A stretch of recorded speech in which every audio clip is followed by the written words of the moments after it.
Welcome to another edition of Smart Chat here on YouTube.com. Thank you for watching, thank you for liking, thank you for subscribing to my channel. If you haven't done so, please do so right now. And I want to talk about a little bit about Major League Baseball. Major League Baseball at the break. Now, see, the thought was to make this video during the All-Star break, and that didn't happen. But maybe the better title of this video should be Major League Baseball at the break, 2 games after the break. But I want to talk about baseball, the season so far, and what we witnessed, and some things that I put together that I want to share with you. And as always, please, leave me a comment below here in the section. Question. Thoughts. How can the Yankees continue to compete in the AL East with their starting pitching in disarray? The Yankees definitely some bad kinks in their pitching armor. The signing of Masahiro Tanaka is proving to be huge. Capital H-U-G.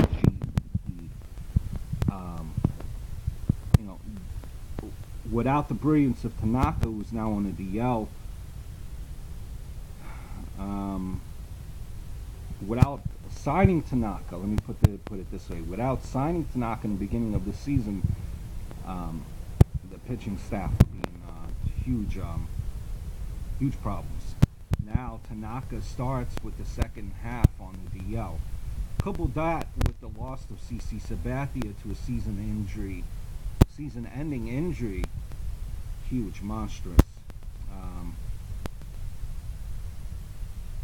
Brandon McCarthy is not what they had bargained for as far as the pickup that we made, be it that he has 10 losses and a 4.0 ERA. Hiroki Kuroda has been steady, but he and Tanaka will not be enough. The good news is, again, that the Yankees are in the American League East, and no one is running away with that division, quite honestly, if you look at the standings. If we as the Yankees can secure a decent enough number 3 hurler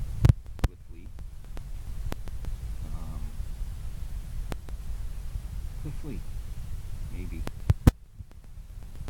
I think if we get a good number 3 pitcher, assuming Tanaka comes back healthy, it might be enough to keep us around in the conversation of winning the division. Now, when I say we, I'm a huge Yankee fan, in case you haven't known. The AL West, speaking of divisions, is the best division in baseball.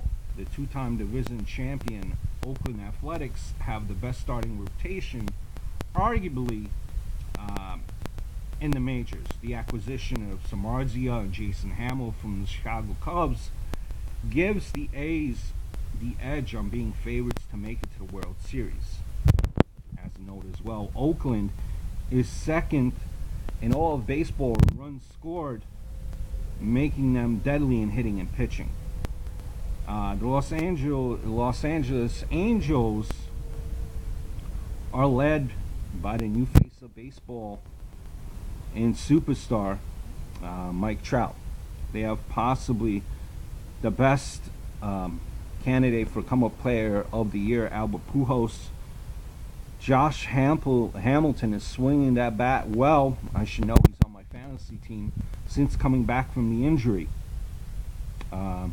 Seattle, I think, is also a surprise of the division, with probably the best 1-2 punch as far as pitching in Felix Hernandez and Iwakama. Off-season signing of Robinson Cano, giving the Mariners a much-needed lift on the offensive side of the ball, and helps balance a very good pitching staff. Together now, if you look at it, the A's, Angels, and Mariners have combined 167 wins, astronomical. And arguably these 3 are steamrolling through the postseason. looking at the Central, first baseman Jose Abreu, is it possible for him to win the Rookie of the Year and MVP? Again, Abreu is having a monster year for the Chicago White Sox. He will likely, I think, win the club's Triple Crown. The rookie, just to give you a comparison, the rookie with the next most home runs compared to Abreu is George Springer, who has been phenomenal, totaling 19 round trippers.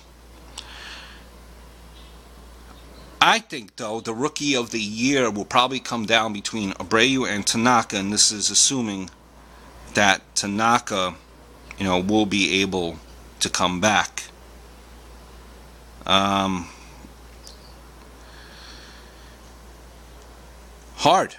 As far as the MVP, if you're not in a contender, which the Chicago White Sox are not, it's kind of hard for Abreu to be the MVP. Now, as far as, and I'll leave you off at this, biggest surprise and the biggest disappointment to date in the league. I think the biggest disappointment and surprise of the year centers on teams that have tremendous postseason success, particularly over the last 6 seasons. Tampa Bay Rays, you look at them, the Rays are right now at the bottom of the division, looking up and could be looking to unload the ace of its pitching staff in David Price. I think the biggest surprise is the Texas Rangers and the worst record in the bigs, which they have.